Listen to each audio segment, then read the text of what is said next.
everyone, welcome back. So this is Bhavna Puri and today we will talk about chapter number 19 of class 11. So students, in this chapter we will discuss about the excretory products. Now what is excretion? सबसे पहले हम discuss कर रहे हैं about excretion. See, normally जब भी हम food को intake करेंगे, the food in our body gets digested. As a result, certain necessary and unnecessary compounds are formed.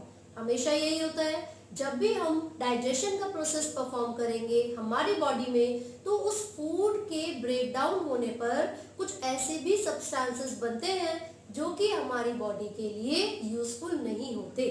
Then what is the use of storing these substances? हमें जब उसकी कोई ज़रूरत ही नहीं है तो उन सब्सटेंसेस को हम अपनी बॉडी में स्टोर भी नहीं करेंगे. एंड दीज वेस्ट प्रोडक्ट्स, क्या बोलते हैं? Waste products. Actually these are called nitrogen base products. Waste products I mean, इसको नाइट्रोजीनियस वेस्ट प्रोडक्ट्स भी कहा जाता है. Nitrogenous waste product. ठीक है, अभी हम डिस्कस करेंगे कौन कौन से होते हैं. सबसे पहले मैंने आपको बोला in this chapter we will discuss about excretion. और एक्सक्रीशन एक ऐसा प्रोसेस है जिसमें रिमूवल ऑफ वेस्ट प्रोडक्ट होता है बॉडी से, और ये जो रिमूवल होगा सभी ऑर्गेनिजम्स के अंदर अलग अलग स्ट्रक्चर की मदद से हो सकता है. कुछ ऑर्गेनिजम्स में बॉडी के सरफेस की मदद से भी होता है. तो हम यहाँ पर लिख रहे हैं the removal of nitrogenous waste और waste products from the body. Body से वेस्ट प्रोडक्ट का रिमूव होना क्या कहलाता है? एक्सक्रीशन. राइट. अब एक्सक्रीशन जब भी होगी तो हमारी बॉडी से काफी सारे सब्सटेंसेस रिलीज होते हैं. अब वो कौन कौन से सब्सटेंसेस हो सकते हैं? वो प्रोटीन्स हो सकते हैं, ड्रग्स हो सकते हैं, विटामिन्स हो सकते हैं, कुछ आयंस हो सकते हैं. राइट. साथ ही साथ आप देखोगे जो नाइट्रोजीनियस वेस्ट टर्म मैंने यहाँ पर लिखी है, दीज आर ऑफ 3 टाइप्स. ये 3 तरीके के हो सकते हैं. एक होता है अमोनिया. अमोनिया भी बॉडी के बाहर as a nitrogenous waste release हो सकता है. यूरिया भी नाइट्रोजीनियस वेस्ट होगा and uric acid also. Clear है? तो यहाँ पर मैंने ये बोला कि बॉडी से जितने भी सब्सटेंसेस बाहर रिलीज हो रहे हैं वो ड्रग्स, प्रोटीन्स, विटामिन्स और इलेक्ट्रोलाइट्स यानी कि आयंस हो सकते हैं. But the major amount of the waste product that is released from our body constitutes the nitrogenous waste. And in different organisms, these nitrogenous wastes are of different types. For example, ammonia, urea and uric acid. Clear है? तो कुछ organisms की body से ammonia release होगा, कुछ organisms की body से urea, तो कुछ की body से यूरिक एसिड.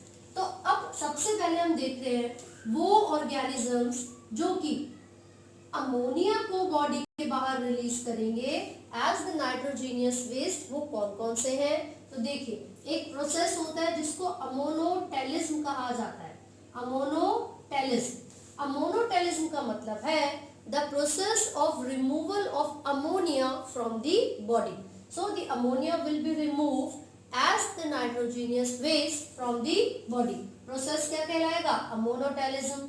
लेकिन वो ऑर्गेनिजम्स जो कि अमोनिया को प्रोड्यूस करते हैं उन्हें कहा जाता है अमोनोटेलिक ऑर्गेनिज्म. Ammonotelic organisms. ठीक है, कौन कौन से ऑर्गेनिजम्स हो सकते हैं? पहले एग्जांपल्स देख लेते हैं, फिर हम देखेंगे इन तीनों नाइट्रोजीनियस वेस्ट की क्या कैरेक्टरिस्टिक्स होती है. ठीक है, तो देखिए, अमोनिया को रिलीज करने वाले ऑर्गेनिज्म में बोनी फिशेस आ सकती है. ठीक है, एक्वेटिक एम्फीबियंस आ सकते हैं, एम्फीबियंस. साथ ही साथ जो एक्वेटिक इंसेक्ट्स होते हैं वो भी अमोनिया को ही as the nitrogenous waste produce करेंगे. तो यहाँ पर मैंने बहुत बार एक्वेटिक लिखा है, तो ऐसा क्यों? There must be a reason. Right. See what the reason is, यहाँ पर ये जो अमोनिया एक नाइट्रोजीनियस वेस्ट है, this is the most toxic nitrogenous waste. कैसा नाइट्रोजीनियस वेस्ट होता है ammonia? Ammonia most toxic nitrogenous waste होता है. यहाँ पर हमने लिख लिया मोस्ट टॉक्सिक. ठीक है भाई. दूसरी चीज, जब भी अमोनिया को बॉडी के बाहर रिलीज किया जाता है it requires a large amount of water, क्योंकि ये हाईली टॉक्सिक है और इसके रिमूवल में काफी ज्यादा मात्रा में पानी की जरूरत होती है। तो हमने यहाँ पर लिख लिया it requires large amount of water, यानी कि नाइट्रोजीनियस वेस्ट अगर अमोनिया है तो उसको बॉडी से बाहर रिलीज करने के लिए काफी ज्यादा अमाउंट में वाटर की जरूरत होती है। Bony fishes, aquatic amphibians and aquatic insect ऐसे ऑर्गेनिजम्स हैं जिनकी बॉडी से अमोनिया प्रोड्यूस होगा एज द नाइट्रोजीनियस वेस्ट, इसीलिए उनको अमोनोटैलिक भी कहा जाता है। This is ammonotelic. ठीक है, आगे देखते हैं हम। यहाँ पर आप देखोगे कि जो बिल्कुल इनवर्टिब्रेट्स हैं, छोटे छोटे ऑर्गेनिजम्स हैं, जैसे कि अगर हम एग्जांपल ले लेते हैं हाइड्रा का और अमीबा का, तो these are unicellular single cell organisms है ना। इनकी तो बॉडी सरफेस के थ्रू भी ये नाइट्रोजीनियस वेस्ट रिलीज हो जाता है, बॉडी सरफेस के थ्रू भी ये नाइट्रोजीनियस वेस्ट वो रिलीज कर सकते हैं। अगर बोनी फिशेस के बारे में बात करेंगे, so in the case of bony fishes what happens is ये जो अमोनिया था NH3 ये प्रोटोनेटेड हो जाता है, यानी कि एक H+ आयन इसके साथ आके जुड़ेगा and it will form ammonium NH4, और ये जो NH4 पॉजिटिव है this is excreted out the body of bony fishes. तो ये हमने अमोनोटेलिज्म को डिस्कस किया है। Now we will talk about the urea. Urea क्या है? सी, यूरिया भी एक नाइट्रोजीनियस वेस्ट है और यूरिया अगर देखा जाए तो ये लेस टॉक्सिक होता है। This is moderate, basically less toxic, है ना। अब लेस टॉक्सिक से क्या मतलब है? देखिए, जब भी हम अमोनिया की बात करेंगे तो उसके रिमूवल के लिए लार्ज अमाउंट ऑफ वाटर की जरूरत होती है। लगभग 500 ml of water could be excreted out with only 1 gram of ammonia. सिर्फ 1 ग्राम अमोनिया को रिलीज करने के लिए 500 ml वाटर की जरूरत पड़ती है, जबकि 1 ग्राम यूरिया के बारे में अगर हम बात करेंगे so only 50 ml of water is required. तो इसीलिए हमने इसको क्या बोला, दिस इज लेस टॉक्सिक। ठीक है, अब यहाँ पर जैसे अमोनोटेलिज्म था, बिल्कुल वैसे ही हम क्या पढ़ेंगे, यूरियोटेलिज्म। यूरियोटेलिज्म तो इसका मतलब ये हुआ, ये ऐसा फिनोमेना है जिसमें ऑर्गेनिजम्स की बॉडी से यूरिया को रिलीज किया जाएगा एज अ नाइट्रोजीनियस वेस्ट। ठीक है, अब वो कौन कौन से ऑर्गेनिजम्स हैं जो कि यूरिया को प्रोड्यूस करेंगे एज अ नाइट्रोजीनियस वेस्ट? तो देखिए, मैमल्स होते हैं, मैमल्स जिसमें हम लोग भी आएंगे, राइट। फिर उसके बाद terrestrial, amphibians and insect, amphibians and insects. ये कुछ ऐसे ऑर्गेनिजम्स हैं जो कि क्या प्रोड्यूस कर रहे हैं, यूरिया प्रोड्यूस कर रहे हैं एज देयर नाइट्रोजीनियस वेस्ट, इसीलिए इन ऑर्गेनिजम्स को यूरियोटेलिक कहा जाता है। These are called ureotelic organisms. क्या बोलेंगे इनको, यूरियोटेलिक ऑर्गेनिजम्स। एग्जांपल्स हमने देख लिए हैं। अब यूरिया कहाँ से आएगा, कौन सा प्रोसेस होता है, किसकी मदद से बनता है? तो देखिए, जो इंपॉर्टेंट क्वेश्चन इसमें से पूछा जाएगा, if we talk about mammals, specially अगर हम ह्यूमंस के बारे में बात कर रहे हैं, तो हमारी बॉडी में इस यूरिया की फॉर्मेशन कहाँ पर होती है, इन दी लिवर। लिवर के जो सेल्स हैं यानी कि हिपैटोसाइट्स, वो रिस्पॉन्सिबल है यूरिया की फॉर्मेशन के लिए। और जब भी यहाँ पर यूरिया की फॉर्मेशन होगी, देयर आर सर्टेन चेंजेस, और वो पूरा एक साइकिल चलता है जिसको हम यूरिया साइकिल भी कहते हैं या फिर ऑर्निथिन साइकिल भी कहा जाता है। तो लिवर के अंदर कौन सा साइकिल चलेगा, दिस इज यूरिया साइकिल और ऑर्निथिन साइकिल। ठीक है भाई। अब जो क्वेश्चन मेडिकल में भी इससे रिलेटेड पूछा जाता है वो ये है कि यूरिया साइकिल के इनमें से कौन सा कंपोनेंट नहीं होता, है ना। ऑर्निथिन बिल्कुल होता है, क्योंकि पहला जो प्रोडक्ट बन रहा है या अलग अलग जो प्रोडक्ट्स उसमें इंटरमीडिएट्स बन रहे हैं, one of those products is ornithine. ये पूरा साइकिल हो गया, है ना। सिट्रुलिन एक टर्म आप पढ़ोगे तो पूछा जाता है कि क्या सिट्रुलिन यूरिया साइकिल से रिलेटेड है या नहीं है, तो बिल्कुल है। एक कंपोनेंट मैं यहाँ पर लिख रही हूँ सिट्रुलिन, ठीक है। तो बिल्कुल ये भी इसी का ही एक पार्ट होगा। तो हमने देखा ह्यूमंस के अंदर लिवर में एक साइकिल चलेगा जिसको यूरिया साइकिल कहते हैं। इसी साइकिल के रिजल्ट में जो नाइट्रोजीनियस वेस्ट है यानी कि जो यूरिया है it will be release out, urea की फॉर्मेशन हो जाएगी, फिर उसको ट्रेवल करके कहाँ तक पहुंचाया जाता है, मैमल्स के अंदर जो एक्सक्रीटरी ऑर्गन्स होंगे वहां तक, जैसे कि किडनीज। ठीक है, अगर बाकी ऑर्गेनिजम्स के बारे में हम बात करें, लाइक कुछ कार्टिलेजिनियस फिशेस होती हैं, फिन्स, रेस, शार्क वगैरह, तो उनके अंदर पता है क्या होगा, थ्रू आउट द बॉडी यानी कि बॉडी के सभी टिश्यूज के अंदर ये जो नाइट्रोजीनियस वेस्ट है उसकी फॉर्मेशन होती है, एक्सेप्ट द ब्रेन सेल्स, उनको छोड़ के बाकी हर जगह पर उनके टिश्यूज के अंदर नाइट्रोजीनियस वेस्ट की फॉर्मेशन होगी। ठीक है, now we will talk about the uric acid. अब यूरिक एसिड का यहाँ पर देखोगे आप कैरेक्टरिस्टिक क्या है, least toxic, this is the least toxic, you ammonia was most toxic.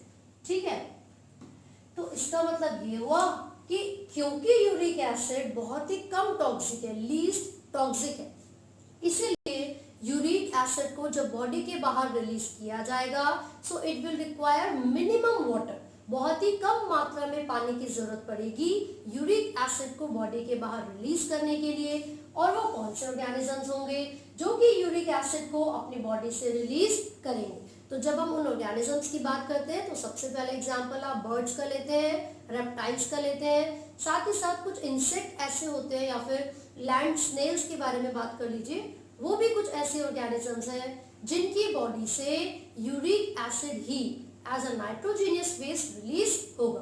तो हम फटाफट से मेंशन कर लेते हैं और उनके एग्जांपल्स लिख लेते हैं। So we are talking about uric acid, तो इसका मतलब ये हुआ वो जो फिनोमिना शो करेंगे वो कौन सा होगा, uricotelism, the phenomena is uricotelism, let me right it here, uricotelism. और वो ऑर्गेनिजम्स जो कि यूरिक एसिड को प्रोड्यूस करते हैं वो क्या कहलाएंगे, uricotelic organism, uricotelic organisms. Examples भी लिख लेते हैं यहाँ पर फटाफट से। तो मैंने आपको बोला reptiles, birds, land snails and some insects, insects जो कि टेरेस्ट्रियल हो सकते हैं। ठीक है, तो ये जो ऑर्गेनिजम्स हैं these are the organisms that produce uric acid as the nitrogenous waste। ठीक है, अब पता है क्या होता है, क्योंकि वो लीस्ट टॉक्सिक है, बहुत ही कम मात्रा में पानी उसके साथ रिलीज हो रहा है, so it will not be fluid or a liquid, it will be a semi fluid or a pellet like structure। so इनकी बॉडी से रिमूव होने वाला जो नाइट्रोजीनियस वेस्ट होता है it is always present in the form of a pellet, वो calcium का या कुछ ऐसे सर्टेन आयंस होते हैं उनके कंपोजिशन से मिलके बना होगा। साथ ही साथ आप देखोगे कि जो वाटर का अमाउंट अभी तक हम डिस्कस कर रहे थे कि अमोनिया में सबसे ज्यादा था, फिर यूरिया में, तो यूरिक एसिड में मिनिमम होता है, यानी कि सबसे कम वाटर की रिक्वायरमेंट होती है रेप्टाइल्स, बर्ड्स, लैंड स्नेल्स और सर्टेन टेरेस्ट्रियल इंसेक्ट्स को। किस चीज के लिए, अपनी बॉडी से नाइट्रोजीनियस वेस्ट को रिलीज करने के लिए। तो ये तो हमने पढ़ लिया किस ऑर्गेनिज्म की बॉडी से कौन से नाइट्रोजीनियस वेस्ट रिलीज होंगे। Now we will talk about the structures, about the excretory organs, कि कौन से ऑर्गेनिज्म में वो कौन से ऑर्गन्स होंगे जिसका इस्तेमाल करके नाइट्रोजीनियस वेस्ट को रिलीज किया जाता है। ठीक है, तो लोअर ऑर्गेनिज्म से स्टार्ट कर लेते हैं, यानी कि इनवर्टिब्रेट से। तो पता है क्या, जो भी इनवर्टिब्रेट्स होते हैं they do not have a highly developed excretory structure or organ। उनके पास क्या होता है, there are certain tubular structures जो कि हेल्प करेंगे उनकी बॉडी से नाइट्रोजीनियस वेस्ट को रिमूव करने के लिए। तो एक एग्जांपल में हम यहाँ पर प्रोटोनेफ्रीडिया, या फिर फ्लेम सेल्स की बात कर रहे हैं, प्रोटोनेफ्रीडिया या फिर flame cells, these are the specialized structures which are found in the platyhelminthes। platyhelminthes का मतलब क्या हो गया, फ्लैट वॉर्म्स। ठीक है, तो जो फ्लैट वॉर्म्स हैं उनके अंदर ये कुछ स्पेशलाइज्ड स्ट्रक्चर्स मिलेंगे। आप प्लेनेरिया का इसमें एक एग्जांपल ले सकते हैं, है ना। इसके अलावा जितने भी फ्लैट वॉर्म्स हैं, टेप वॉर्म हो गया, लिवर फ्लूक हो गया, all these organisms have some specialized cells which are protonephridia और फ्लेम सेल्स। ठीक है, आपने फ्लेम सेल्स के लिए दूसरा नाम भी सुना होगा which is solenocytes. These are called selenocytes। ठीक है, and these are the excretory structures in platyhelminthes। अब इसके बाद अगर हम बात करेंगे तो जो नेफ्रीडिया है, nephridia, these are found in certain earthworms यानी कि annelids। These are found in certain annelids। तो आप देखोगे कि annelids के अंदर नेफ्रीडिया प्रेजेंट होते हैं। annelids का एक एग्जाम्पल क्या हो गया, अर्थवर्म हो गया। इससे पहले आप एम्फिऑक्सिस वगैरह के बारे में भी बात करोगे, सिफेलोकॉर्डेटा के बारे में बात करोगे। They also have this protonephridia for the excretion purpose, right. इसके अलावा आर्थ्रोपॉड्स की बात कर लेते हैं जरा। What do they have? They have malpighian tubules and these tubules are found in cockroaches. तो जब कॉकरोच पड़ा था तब हमने देखा था आर्थ्रोपोडा के अंदर, आर्थ्रोपोडा में भी स्पेसिफिकली मैंने यहाँ पर कॉकरोच को मेंशन किया है। What do they have for excretion? They have malpighian tubules. इसके अलावा ग्रीन ग्लैंड्स होते हैं या फिर एंटीनल ग्लैंड्स होते हैं, जो कि ग्रीन ग्लैंड्स और एंटीनल ग्लैंड्स ये मिलेंगे क्रस्टेशियंस में, जो कि आर्थ्रोपोडा के अंदर ही आते हैं, है ना। प्रॉन वगैरह इसमें एग्जांपल्स आप ले सकते हो, crustaceans। ठीक है, so we have discussed about the various excretory structures in। so अब हम इनके स्ट्रक्चर्स को डिटेल में पढ़ेंगे। तो सबसे पहले हम स्टार्ट कर देते हैं प्रोटोनेफ्रीडिया यानी कि फ्लेम सेल से। तो इनका जो स्ट्रक्चर होता है, these excretory organs जो कि डिफरेंट ऑर्गेनिजम्स में प्रेजेंट है, वो किस तरीके से फंक्शन कर रहे हैं या फिर उनका स्ट्रक्चर कैसा होगा, एक बार वो डिस्कस कर लेते हैं। तो हम जानते हैं कि इनका जो मेन फंक्शन है वो रिमूवल ऑफ वेस्ट प्रोडक्ट है। साथ साथ मैंने ऑस्मो रेगुलेशन टर्म लिखी है। ऑस्मो रेगुलेशन का मतलब होता है कि वो बॉडी के अंदर जो सॉल्यूट है, जो आयंस है और जो वाटर प्रेजेंट है, उसके बैलेंस को मेंटेन रखने में भी हेल्प करेंगे। ठीक है, तो सबसे पहले हम प्रोटोनेफ्रीडिया यानी कि फ्लेम सेल्स को डिस्कस करें। तो जरा देखें, प्रोटोनेफ्रीडिया या फिर क्या नाम होता है, फ्लेम सेल्स। फ्लेम सेल्स, तो ये जो फ्लेम सेल्स हैं किसके अंदर मिलेंगे? प्लेटीहेल्मिन्थस के अंदर, यानी कि फ्लैटवर्म्स के अंदर, राइट। इनका जो मेन फंक्शन है, this is the removal of ammonia. इनके अंदर जो नाइट्रोजनियस वेस्ट है वो क्या है? अमोनिया होगा। तो अमोनिया को रिमूव करने के लिए प्लेटीहेल्मिन्थस यानी कि फ्लैटवर्म के अंदर फ्लेम सेल्स या फिर प्रोटोनेफ्रीडिया होते हैं, है ना। So you will observe the structure of flame cells is like this. This is irregular from the outer surface and then from the inner surface it is like this, right. तो यहाँ पर आप देखोगे कि एक न्यूक्लियस भी present होगा और ये जो सेल्स होते हैं they also carry the cilia inside them. तो यहाँ पर सीलिया प्रेजेंट है, न्यूक्लियस प्रेजेंट है। और ये जो फ्लेम सेल है इसका नाम फ्लेम इसीलिए पड़ा है क्योंकि जो ये सीलिया है दे मूव इन सच अ वे, इस तरीके से मूवमेंट करते हैं जैसे कोई फ्लेम फ्लिकर करती हुई नजर आती है ना। और ये करेंगे क्या? एटमॉस्फेयर में जितना भी नाइट्रोजीनियस वेस्ट प्रेजेंट होगा ये उसको एब्जॉर्ब करेंगे and there is the excretory duct. यहाँ पर एक डक्ट होती है जिसको एक्सक्रीटरी डक्ट बोलेंगे and these ducts open outside the body. और इसी फ्लेम सेल के नेटवर्क को, ये तो मैंने सिर्फ एक ही फ्लेम सेल बनाया है, आप बहुत सारे ऐसे फ्लेम सेल्स ऑब्जर्व कर सकते हो and there will be another one. ठीक है, दूसरा यहाँ पर फ्लेम सेल प्रेजेंट होगा जो कि बाहर से इरेगुलर शेप में होता है और ये ट्यूबुलर स्ट्रक्चर यहाँ पर आपको दिखेगा क्योंकि यहाँ पर एक ओपनिंग प्रेजेंट है जो कि बॉडी के बाहर सारे वेस्ट प्रोडक्ट को यानी कि नाइट्रोजीनियस वेस्ट को रिलीज करेगी। इसी फ्लेम सेल के नेटवर्क को प्रोटोनेफ्रीडिया भी कहा जाता है। तो बेसिकली यहाँ पर कोई इंटरनल ओपनिंग प्रेजेंट नहीं होगी, जो भी ओपनिंग है वो एक्सक्रीटरी प्रोडक्ट को बॉडी के बाहर रिलीज करेगी। दिस इज अबाउट प्लेटीहेल्मिन्थस जिनके अंदर हमने फ्लेम सेल्स को पढ़ा है। अब अगर इसके अलावा हम बात करेंगे कि नेमेटोड्स की बात कर लेते हैं। प्लेटीहेल्मिन्थस के आगे हम किसकी बात कर रहे हैं? नेमेटोड्स। तो आप देखोगे उनके अंदर कुछ स्पेशलाइज्ड सेल्स होते हैं जिनको रेनिट सेल्स कहा जाता है। These are called rennet cells and these cells appear as if they are H shaped. कैसी शेप होती है उनकी? एच शेप होती है, ठीक है। ये जो रेनिड सेल्स होते हैं दीज आर लाइक दिस। यहाँ पर एक ओपनिंग प्रेजेंट होगी एंड देन यहाँ पर कुछ ट्यूबुलर स्ट्रक्चर्स होते हैं, ठीक है। फिर आप देखोगे तो उसकी जो अपीयरेंस है वो मैंने बोला कि एच शेप में होती है ना, तो it will be like this.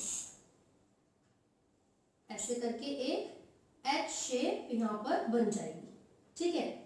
And यहाँ पर कुछ भी नहीं, these are the blind cells. एक पोर यहाँ पर प्रेजेंट होगा, एक्सक्रीटरी पोर, ठीक है। And this is the duct, this is the duct. It will be having a nucleus here which is the cell body, ठीक है। यहाँ पर पूरा स्ट्रक्चर है, ये सेल है, यहाँ पर ये डक्ट्स प्रेजेंट होती हैं। These are also the posterior ducts, posterior excretory ducts, posterior excretory ducts. These are the anterior excretory ducts. This is the pore, excretory pore. So ये वो ducts हैं जो कि जितना भी बॉडी फ्लूइड में नाइट्रोजेनियस वेस्ट प्रेजेंट होता है, generally we are talking about ammonia, क्योंकि ये ऐसे ऑर्गेनिजम्स हैं जो कि अपनी बॉडी से अमोनिया को रिलीज करेंगे, ठीक है। तो वो अमोनिया एब्जॉर्ब किया जाता है from the body fluid and then it is release outside, body के बाहर उसको रिलीज कर दिया जाएगा। So these are the specialised cells which are H shaped and these are called renette cells. हम बात करें नेमाटोड्स के बारे में, जैसे कि कोई एक एग्जांपल ले लेते हैं इसके एलिमेंट्स में, किसका? एस्कैरिस का एग्जांपल ले लेते हैं। तो जो एस्कैरिस है वो क्या होते हैं? एंडोपेरासाइट्स होते हैं, बॉडी के अंदर प्रेजेंट होते हैं। तो बहुत ज्यादा वाटर की अवेलेबिलिटी हो ऐसा जरूरी नहीं है, तो उनके अंदर जो रिलीज हो रहा है नाइट्रोजेनियस वेस्ट, जरूरी नहीं है कि बहुत ही ज्यादा पानी के साथ वो रिलीज हो, ठीक है। So we have discussed about the platyhelminthes and the nematodes and now we will discuss about the annelids.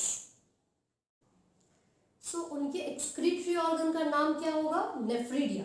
तो हमने पढ़ा था कि जो एनालिड्स है जैसे कि अर्थवर्म, लीच या फिर निरिस, जिसका आप एग्जांपल ले सकते हो, इनके अंदर जो एक्सक्रीटरी ऑर्गन होता है वो नेफ्रीडिया होगा।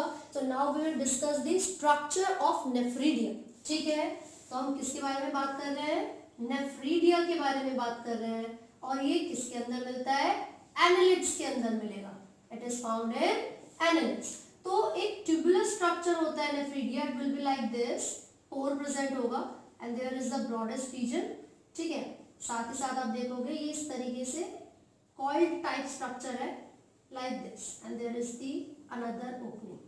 तो यहाँ पर ये ब्रॉडेस्ट पार्ट है विच इज द नेक, ठीक है।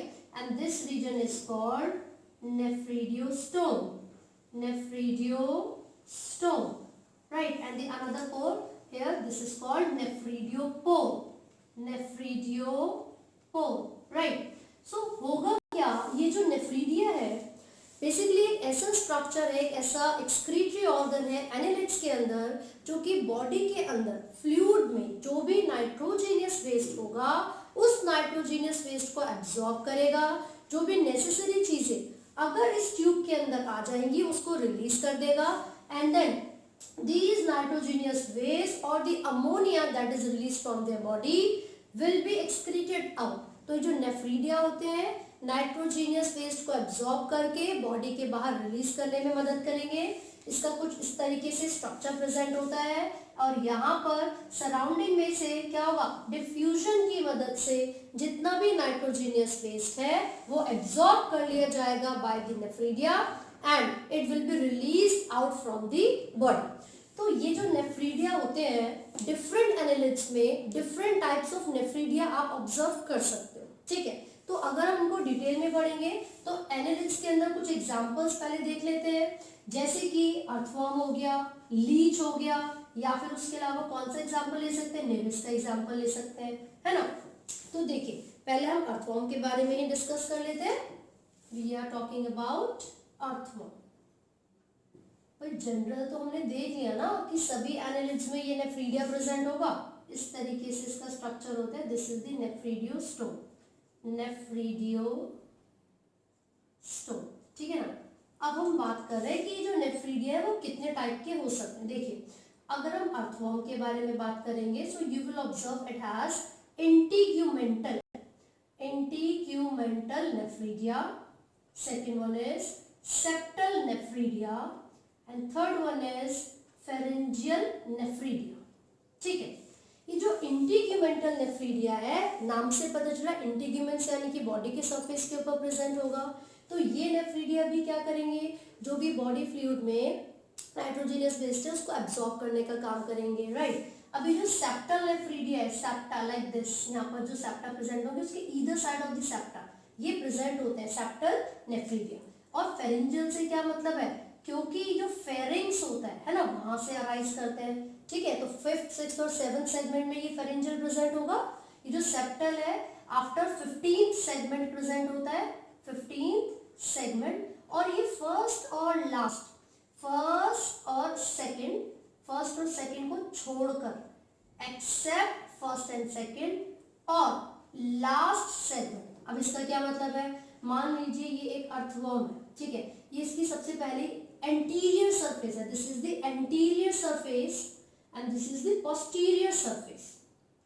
एंटीरियर सरफेस में जो फर्स्ट और सेकंड सेगमेंट होगी उसको छोड़कर, और पोस्टीरियर सरफेस की तरफ से जो लास्ट सेगमेंट है उसको छोड़कर, बाकी सभी सेगमेंट्स में या सभी बॉडी पार्ट पर इंटीग्यूमेंट में ये नेफ्रीडिया प्रेजेंट होते हैं, ठीक है। और इनका जो काम है वो बॉडी में से नाइट्रोजनियस वेस्ट को कलेक्ट करने का होता है, ठीक है। These are called enteronephric, right. लेकिन जब सेप्टल और फेरिंजियल की बात करते हैं तो सेप्टल नेफ्रीडिया 15 सेगमेंट के बाद से स्टार्ट होते हैं और फेरिंजियल 5th, 6th, 7th में प्रेजेंट होते हैं, बिकॉज फेरिंग्स की पोजीशन ये होती है अर्थवर्म के अंदर, राइट। ये जो सेप्टल नेफ्रीडिया है, मैंने बोला either side of the septum में प्रेजेंट होंगे, ठीक है। साथ ही साथ आप देखोगे ये बॉडी के बाहर नाइट्रोजनियस वेस्ट को प्रोड्यूस करने में हेल्प करते हैं, तो इनको हम क्या बोलते हैं, एंटेरोनेफ्रिक। This is called enteronephric, and also the pharyngeal what nephridia are also enteronephric। ये हमने यहाँ पर देख लिया है, 3 तरीके के नेफ्रीडिया होते हैं जो अर्थवर्म में मिलेंगे, वो है integumental, septal and pharyngeal. Integumental कहाँ प्रेजेंट होंगे, all over the body except the first, second and last segment. Septal 15th के बाद की सेगमेंट्स में प्रेजेंट होते हैं, pharyngeal 5th, 6th, 7th segment में प्रेजेंट होंगे। लेकिन जब हम निरिस के बारे में बात करेंगे तो उसके अंदर जितनी भी नेफ्रीडिया होते हैं all are enteronephric, all are enteronephric, ये आपको याद रखना है, ठीक है। So we have discuss about the annelids, annelids के बारे में हमने डिस्कस कर लिया है। Now we will talk about the arthropods. जब आर्थ्रोपोड्स में मैंने बताया था तो मेल्फिजियन ट्यूब्यूल के बारे में बोला था कि मेल्फिजियन ट्यूब्यूल्स क्या होते हैं, एक्सक्रीटरी ऑर्गन्स होते हैं आर्थ्रोपोड्स में, ठीक। So what else do the arthropods have, तो देखिए 3 स्पेशलाइज्ड सेल्स आप पढ़ोगे आर्थ्रोपोड्स में। आर्थ्रोपोडा की हम बात कर रहे हैं, कौन कौन से सेल्स हैं, मेल्फिजियन ट्यूब्यूल्स, ठीक है। दूसरा होता है जिसको यूरेट सेल कहा जाता है, urate cells, and third one is nephrocyte, nephrocyte. These nephrocytes are also called pericardial cell, pericardial cells, ठीक है।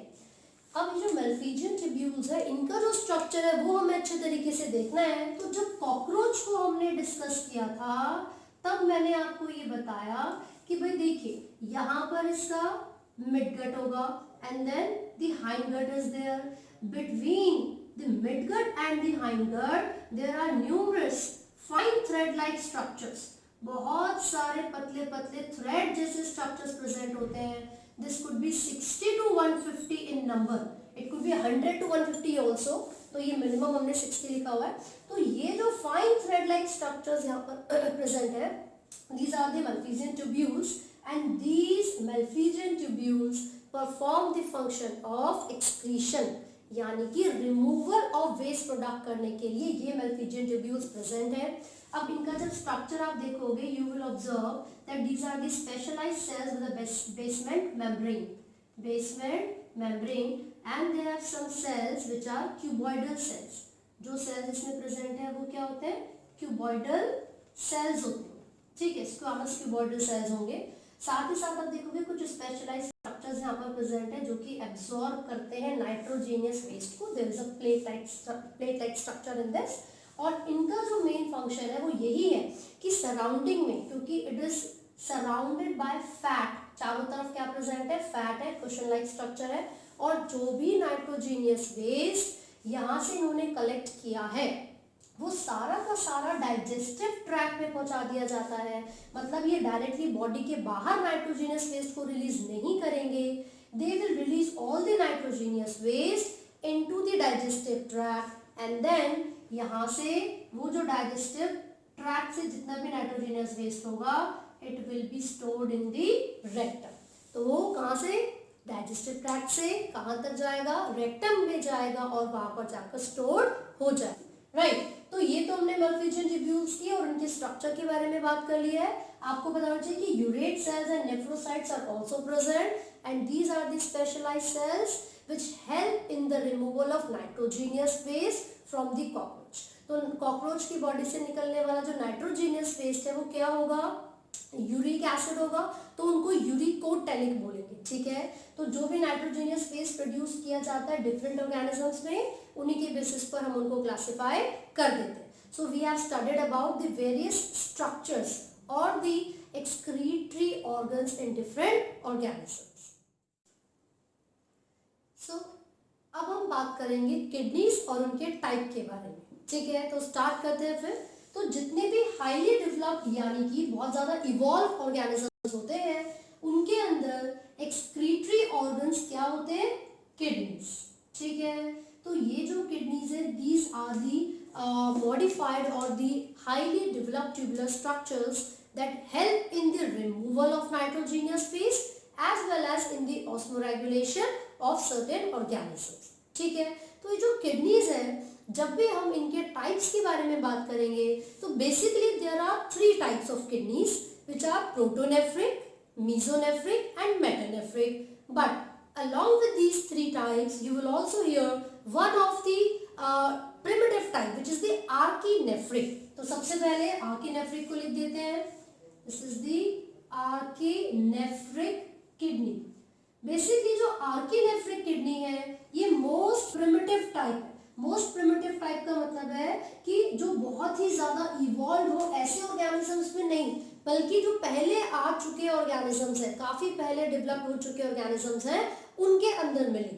ठीक है. तो इसका जब एग्जांपल हम लेंगे so it could be found in the larvae of cyclostomes. Cyclostomata क्या थी, जॉलेस फिशेस थी. इसका एक एग्जांपल आप हैगफिश ले सकते हैं, hagfish. So these are found in the larvae of cyclostomes, यानी कि हैगफिश के अंदर, उनके लार्वे के अंदर जो सबसे पहले मिलने वाली किडनी होती है वो कौन सी होगी, आर्कीनेफ्रिक. ठीक है. But the major 3 types that we will discuss are, first one is the protonephric kidney, protonephric. Second one is mesonephric kidney. This is the mesonephric. Third one is metanephric kidney. So basically how do these 3 types of kidneys differ from each other? कोई ना कोई difference in सबके अंदर होता होगा. तो सबसे पहले जब हम प्रोटोनेफ्रिक किडनी की बात करते हैं तो आप ये देखोगे these are the kidneys or the tubular structures that help in the removal of nitrogenous waste from the coelomic fluid. यानी कि बॉडी के अंदर जो फ्लूइड प्रेजेंट है, बॉडी के अंदर जो फ्लूइड प्रेजेंट है which is called coelomic fluid. तो ये इस तरीके की किडनी है जो कि सिलोमिक फ्लूइड में से नाइट्रोजेनियस वेस्ट को रिमूव करने के लिए रिस्पॉन्सिबल है. और वो कौन से ऑर्गेनिजम्स हैं जिनके अंदर ये प्रोटोनेफ्रिक किडनी मिलेगी, तो उनका एग्जांपल हम यहाँ पर लिख लेते हैं. तो जितने भी वर्टिब्रेट्स होते हैं उनकी एम्ब्रियोनिक स्टेजेस में, एम्ब्रियोनिक स्टेज ऑफ या फिर एम्ब्रोस ऑफ वर्टिब्रेट्स, राइट. तो प्रोटोनेफ्रिक किडनी वर्टिब्रेट्स के एम्ब्रियोनिक स्टेजेस में ऑब्जर्व की जा सकती है. Then the mesonephric kidney. आप मेसोनेफ्रिक किडनी में देखोगे कि ये क्या करेगी, बॉडी फ्लूइड यानी कि सिलोमिक फ्लूइड में से as well as from the blood blood में से भी नाइट्रोजीनियस वेस्ट को रिमूव करने में हेल्प करेगी from the coelomic fluid as well as it removes the nitrogenous waste from the blood. तो सिलोमिक फ्लूइड में से नाइट्रोजीनियस वेस्ट को रिमूव करने के लिए they have some specialized cells which are called nephrostomes, right? And to remove the nitrogenous waste from the blood they have Bowman's capsule or Bowman's cell. ठीक है, तो हमने यहाँ पर देखा प्रोटोनेफ्रिक और मेसोनेफ्रिक के बारे में. Now we will talk about metanephric kidneys. So these kidneys, अच्छा पहले एग्जांपल्स देख लेते हैं. तो मेसोनेफ्रिक का एग्जांपल हो सकते हैं फिशेस, एम्फीबियंस एंड रेप्टाइल्स. ठीक है, तो ये मेसोनेफ्रिक के एग्जांपल्स हैं. लेकिन जो मेटानेफ्रिक है, जो ज्यादा हाईली डेवलप या हाईली इवॉल्व ऑर्गेनिजम्स होते हैं, उनके अंदर मिलने वाली जो किडनी है वो मेटानेफ्रिक होती है. और मेटानेफ्रिक किडनी सिर्फ और सिर्फ ब्लड में से नाइट्रोजीनियस वेस्ट को रिमूव करने का काम करेगी.